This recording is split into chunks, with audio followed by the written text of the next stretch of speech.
Bangladesh versus পাকিস্তানের মধ্যকার দ্বিতীয় ওডিআইতে বাংলাদেশ যখন চেস করছিল তখন কিন্তু চেজের মধ্যে বৃষ্টি এসে বাগড়া দেয়। এবং আপনারা দেখেছেন যে প্রায় 101 ঘন্টা খেলা অফ ছিল। প্রথমেই যখন পাকিস্তান 274 রান করে ফেলে এবং আমাদের সামনে 275 রানের লক্ষ্য আসে, তখনই মনে হচ্ছিল যে এটা খুব কঠিনই হবে।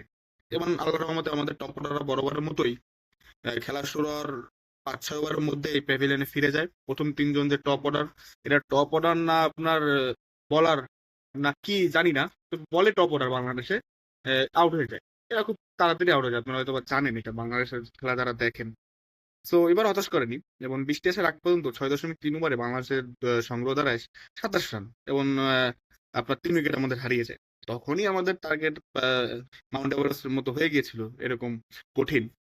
সো যাই হোক, এরপর বৃষ্টি আসলো। বৃষ্টি আসলে আপনার বৃষ্টি আসার পর যেহেতু 1.5 ঘন্টা পর খেলা শুরু হলো, তখন ডিএলএস মেথড অ্যাপ্লাই হবে, এটা আমরা জানি। ডিএলএস মেথডে এটা আরো কঠিন হয়ে যায়। মানে কি অবস্থা ভাই! মানে ওই যে বলে না, আপনার যদি যোগ্য না থাকেন আপনার সেই জিনিসটা ডিজার্ভ করা উচিত না, ঠিক তেমনি হয়তো আল্লাহ চেয়েছে যে এরা তো যোগ্য না, এদের জন্য আরো কঠিন করে দিই। না হলে আপনি একটা জিনিস দেখেন যে 275 রান টার্গেট রয়েছে বাংলাদেশের 35 ওভারে। খেলা 18 ওভার কাট অফ হলো, অর্থাৎ 18 ওভার বাদ হয়ে গেল, 32 ওভারে খেলা থাকলো যখন বৃষ্টির পর খেলা শুরু হলো।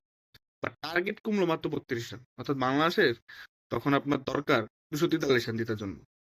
কি অদ্ভুত! মানে 18 ওভার কেটে গেল আর রান কাটলো মাত্র 32। তখন বাংলাদেশের আপনার যখন চেঁচে আসে বাংলাদেশ বৃষ্টির পর, আমাদের রিকোয়ার্ড রান রেট পার ওভারে 8.5 করে লাগে। সেটা তো ভাই হওয়ার কথা ছিল না। হ্যাঁ, লিটন ভালো ব্যাট করছিল, লিটন বেশ ভালো ছন্দে ছিল এবং এটাও জানি যে লিটন দেখতে ভালো। বাট ওই যে দেখতে ভালো সবকিছু ঠিক আছে, বাট ছেলে বেকার। ঠিক আছে, লিটনের ক্ষেত্রে হচ্ছে এরকম যে খেলে ভালো, শর্ট সিলেকশন ভালো, লিওনার্দো দা ভিঞ্চি ক্রিকেটার, একটা বাজে শট লিটন আউট হয়ে যাবে। আপনি একটা বলে 6 মারলেন, পরের বলে তো আপনার ভাই সুইপ খেলা লাগে না। আমি দেখেছি বাংলাদেশের অনেক ব্যাটসম্যানের আপনার চুলকানি আছে শরীরে, এরা সুইপ খেলতে দেয়, সুইপ পারে না কিন্তু সুইপ খেলতে দেয়। মুশফিকের কাছ থেকে শিখছে।